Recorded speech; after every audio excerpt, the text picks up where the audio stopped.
అధ్యక్ష పోలవరం ప్రాజెక్టు మీద ఇక్కడికి వచ్చినప్పుడు నేను అడిగా ఎందుకు ఇంత రాద్ధాంతం జరుగుతూ ఉంది అని. అధ్యక్ష పోలవరం ప్రాజెక్టుకు సంబంధించి గత 3 రోజులుగా ప్రతిరోజు క్వశ్చన్ అవర్లో డిస్కషన్ జరుగుతూనే ఉంది. ప్రతిరోజు మా ఇరిగేషన్ మినిస్టర్ లేచి చాలా సుదీర్ఘంగానే ఇదే పోలవరం ప్రాజెక్టుకు సంబంధించి సుదీర్ఘమైన వివరణ ప్రతిరోజు అధ్యక్ష క్వశ్చన్ అవర్లో ఎవ్రీ డే లాస్ట్ 3 రోజుల నుంచి మీరు రికార్డులు తిరిగేయండి అధ్యక్ష.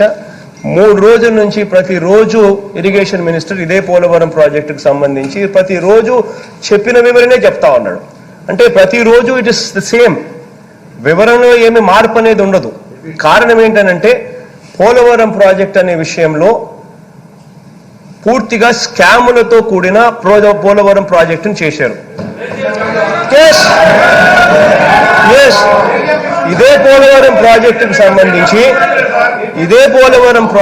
సంబంధించి అడ్డగోలుగా వీళ్ళు ఏ రకమైన స్కాములు చేశారు అనే దాని మీద ఒక ఎక్స్పర్ట్ కమిటీని వేశారు. ఆ ఎక్స్పర్ట్ కమిటీ డీటెయిల్డ్గా దీని మీద స్టడీ చేస్తూ ఉంది. ఇందులో దాదాపుగా హెడ్ వర్క్స్, పవర్ ప్లాంట్కి సంబంధించిన విషయాల మీద స్టడీ అయిపోయింది. ఇక కుడి కాలువ, ఎడమ కాలువ మీద స్టడీ జరుగుతూ ఉంది. అది కూడా నెక్స్ట్ ఫ్యూ డేస్లోనే 2-3 రోజుల్లోనే కూడా అయిపోవచ్చు. సో డీటెయిల్డ్గా పోలవరం ప్రాజెక్ట్ అనేది ఫస్ట్ ప్రాజెక్ట్ కింద ఫస్ట్ స్టడీ కంప్లీట్ చేయమని చెప్పి ఆదేశాలు ఇచ్చిన ఫస్ట్ ప్రాజెక్ట్ అధ్యక్ష. ఎందుకంటే మేము కూడా ఈ ప్రాజెక్టును పూర్తిగా స్టడీ చేసి ఈ ప్రాజెక్టులో డబ్బులు ఎక్కడ మిగులుతాయి, ఏ రకంగా మిగులుతాయి అని చెప్పి ఎలా ఆదా చేయొచ్చు అనే దాని మీద ఫస్ట్ స్టడీ కంప్లీట్ చేయమన్నాం. ఎందుకు ఈ మాట చెప్తున్నాను అని అంటే అధ్యక్ష, పోలవరం ప్రాజెక్టు ఎట్టి పరిస్థితుల్లోనూ నవంబర్ 1వ తారీఖు నుంచి పనులు మొదలు పెట్టాలి. కారణం ఏంటంటే అధ్యక్ష, ఇప్పుడు ప్రస్తుతం కూడా పోలవరం ప్రాజెక్టులో ఈ 4 నెలలు కూడా పనులు ఎందుకు జరగడం లేదు అని అంటే దానికి కారణం కూడా చంద్రబాబు నాయుడు గారు చలవే అధ్యక్ష. కారణం ఏంటంటే అధ్యక్ష, ఇంతకుముందే కారణం ఏంటంటే అధ్యక్ష, పోలవరం ప్రాజెక్ట్ అన్నది June, July, August, September, October విపరీతంగా వరదలు వచ్చే పరిస్థితి అధ్యక్ష. ఈ సంవత్సరం అంటే జూన్లో కొంచెం వర్షపాతం తక్కువైనందువల్ల నీళ్లు కొంచెం లేటుగా అయ్యాయి. కానీ జూలై, ఆగస్ట్, సెప్టెంబర్, అక్టోబర్ విపరీతమైన వరదలు వచ్చే పరిస్థితి అధ్యక్ష. దాదాపుగా 10 లక్షల క్యూసెక్ల పైనే వరద వచ్చే పరిస్థితి ఆల్మోస్ట్ యావరేజ్గా ఉంటుంది అధ్యక్ష. ఇటువంటి పరిస్థితుల్లో అధ్యక్ష పరిస్థితి ఎలా ఉంది అని అంటే అక్కడ పోలవరం ప్రాజెక్ట్ నేను విజిట్ చేసినప్పుడు అధ్యక్ష, this is the only project where ఈ పక్క కాఫర్ డ్యామ్ వర్క్స్ గోదావరి పోతా ఉంటుంది అధ్యక్ష. కాఫర్ డ్యామ్ వర్క్స్ పూర్తి చేస్తే తప్పనిచ్చి కాఫర్ డ్యామ్ అనేది కడితేనే మెయిన్ డ్యామ్ అనేది కట్టచ్చు. రెండో వైపున ఇటువైపున స్పిల్వే ఇటువైపు ఉంటుంది. This is the only project where the main dam and the spillway are separate components. This is the only project. వీళ్ళు చేసిన తప్పు ఏంటంటే అధ్యక్ష, స్పిల్వే పనులు అనేది పూర్తి చేయకుండా కాఫర్ డ్యామ్ మీద పనులు చేయడం మొదలుపెట్టారు. కాఫర్ డ్యామ్ మీద పనులు చేయడం వల్ల వచ్చిన నష్టం ఏం జరిగింది అని అంటే అధ్యక్ష, స్పిల్వే వర్కులు పూర్తి కాకుండా కాఫర్ డ్యామ్ పనులు మొదలుపెట్టినందువల్ల వచ్చిన నష్టం ఏం జరిగింది అని అంటే కాఫర్ డ్యామ్ అన్నది కడితేనే మెయిన్ డ్యామ్ అనేది కట్టడం మొదలు పెట్టాలి. సో దాదాపుగా అప్రాక్సిమేట్లీ గోదావరి విడ్త్ అప్రాక్సిమేట్లీ ఒక 1.4 కిలోమీటర్స్ అప్రాక్సిమేట్లో ఉంది అనుకుంటే అధ్యక్ష, ఇందులో ఆ 1.4 కిలోమీటర్స్ గుండా గోదావరి వెళ్ళిపోతే వరద అన్నది ఇతర ప్రాంతాల మీద పడదు. ఎందుకనంటే 1.4 కిలోమీటర్స్ విడ్త్ ఉంటుంది కాబట్టి. కానీ ఇక్కడ ఏం చేశారు అని అంటే ఈ కాఫర్ డ్యామ్ కట్టడం వల్ల ఆ 1.4 కిలోమీటర్స్ విడ్త్ అన్నది దాదాపుగా 70% తగ్గిపోయింది. సో నీళ్ళన్నీ కూడా కేవలం ఆ మిగిలిపోయిన 30%లో నుంచే నీళ్లు బయటికి రావాలి. సో అటువంటి పరిస్థితుల్లో నీళ్లు బయటికి రాలేకపోతే న్యాచురలీ ఆ నీళ్లు పైకి లేస్తాయి. పైకి లేచిన ఆ నీళ్లు స్పిల్వే నుంచి బయటకు వస్తాయి ఇట్లా. సో స్పిల్వే నుంచి ఈ నీళ్లు బయటకు వస్తాయి కాబట్టి స్పిల్వేలో కూడా పనులు ఆగిపోయిన పరిస్థితి. అట్ ద సేమ్ టైం వరద ముంపు ఎక్కువగా ఉన్న పరిస్థితుల్లో పనులు చేయలేని పరిస్థితిలో కాఫర్ డ్యామ్ పూర్తిగా ఈ పరిస్థితిలో కాఫర్ డ్యామ్ అయిపోలేదు, కాఫర్ డ్యామ్ అవతల ఉన్న ఈ డ్యామ్ మెయిన్ డ్యామ్ వర్కులు చేయలేని పరిస్థితి. సో 4 నెలలు పూర్తిగా వర్కులు ఆగిపోయిన పరిస్థితి. ఇది టోటల్గా అక్కడికి వెళ్ళినప్పుడు రివ్యూ తీసుకున్నప్పుడు టోటల్గా ఇంజనీర్ల దగ్గర నుంచి మీడియా అందరు నాతో కూడా వచ్చినారు. అందరి కళ్ళ ముందనే రివ్యూ తీసుకున్నాం, అందరి కళ్ళ ముందనే జరిగిన విషయాలు అధ్యక్ష. ఇది కాబట్టి మేము కూడా ఎట్లా ఉన్నామంటే అధ్యక్ష, ఎట్టి పరిస్థితుల్లోనూ నవంబర్ కల్లా దీన్ని ఎట్టి పరిస్థితుల్లోనూ స్టార్ట్ చేస్తేనే జూన్ 2021 నాటి ఖచ్చితంగా నీళ్లు ఇవ్వాలి అని చెప్పి చాలా గట్టిగా ఉన్నాం. సో అందుకనే వెంటనే వర్కులు ఏదైతే ఉన్నాయో ఆ వర్కుల మీద రీఅసెస్ చేయమని చెప్పి ఎక్స్పర్ట్ కమిటీని పెట్టాం. ఆ ఎక్స్పర్ట్ కమిటీలో ఈ ప్రాజెక్టు ఏ మేరకు స్కాములు జరిగినాయని చెప్పేది వారు నిర్ధారిస్తా ఉన్నారు. నిర్ధారించిన రిపోర్ట్ల ప్రకారంగా రివర్స్ టెండరింగ్ పిలుస్తున్నాం అధ్యక్ష. First time this has been attempted in the state. Probably this will set a new precedent for the country.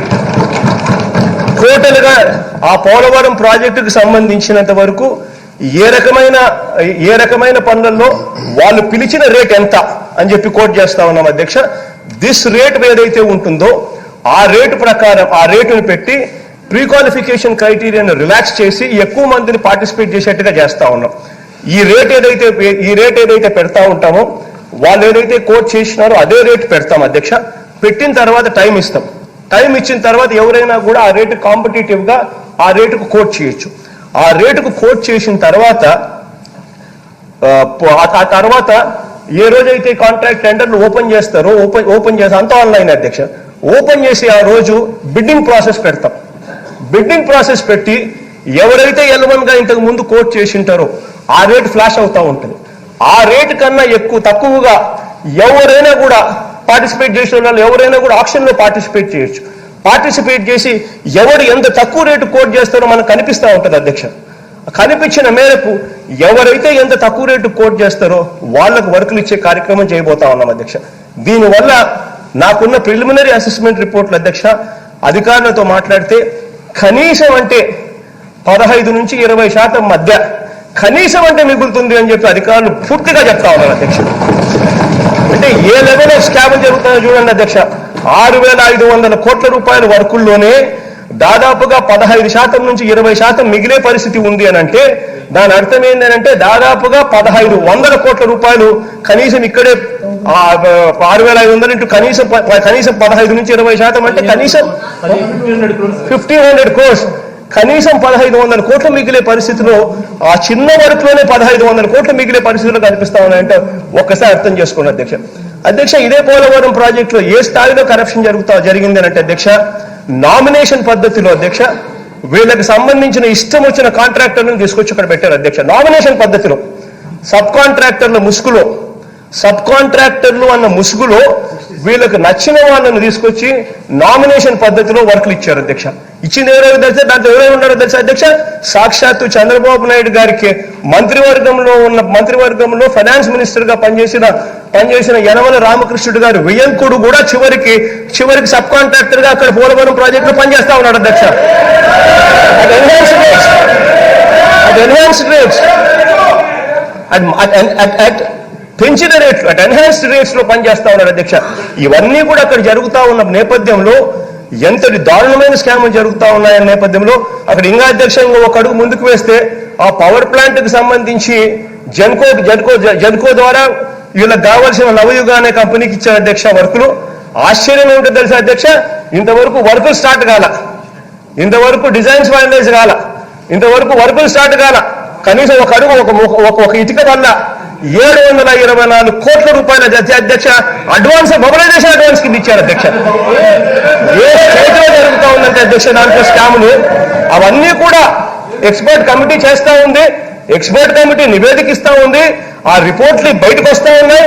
ఆ రిపోర్ట్లను ఆథెంటికేట్ చేస్తూ ఏకంగా రివర్స్ టెండరింగ్ లో ఏ మేరకు మిగులుతా ఉందో కూడా బయటకు వస్తా ఉన్నాయి. అన్ని కూడా అధ్యక్ష కేవలం మరో 15-20 రోజుల్లో అన్ని బయటకు వచ్చేస్తాయి అధ్యక్ష. ఏ స్థాయిలో పోలవరంలో వీళ్ళు దోచేశారు అన్న సంగతులు ఇవన్నీ వస్తాయి. కాబట్టి ఖచ్చితంగా ఇవన్నీ ప్రజల ముందుంటాయి. ప్రజలు గమనిస్తున్నారు. ఎవరైతే ఈ మాదిరిగా దోశారో వాళ్ళందరికీ ప్రజలు తగు విధంగా బుద్ధి చెప్తారని చెప్పి కూడా కరెక్ట్ గా చెప్తా ఉన్నారు అధ్యక్ష. అధ్యక్ష ఇంకా I think it is been ఇదే విషయాలు నేను చెప్పిన ఇవే విషయాలు కొత్త విషయాలు కూడా కాదు, ఇవే కొత్త విషయాలు కాదు, ఇవే విషయాలు గత 3 రోజులుగా రోజు వాళ్ళు ఇదే రోజు క్వశ్చన్ వేయడం, రోజు ఇరిగేషన్ మినిస్టర్ ప్రతిరోజు ఇదే సమాధానం చెప్తా ఉన్నారు. ఇదే సమాధానం చెప్తా ఉన్నా కూడా ప్రతిరోజు మభ్యపెట్టేందుకు ఏమీ జరగకపోయినా ఏదో విపరీతంగా జరిగిపోయినా కూడా ఏమీ జరగనట్టుగా ప్రజలను మభ్యపెట్టేందుకు ఏకంగా ఈ పెద్ద మనిషి రకరకాల జిత్తులు రకరకాల కుయుక్తులు. ఈ వీడియో మీకు నచ్చినట్లయితే లైక్ చేయండి, షేర్ చేయండి. మరిన్ని ఇంట్రెస్టింగ్ వీడియోల కోసం మా ఛానల్ కి సబ్స్క్రైబ్ అవ్వండి.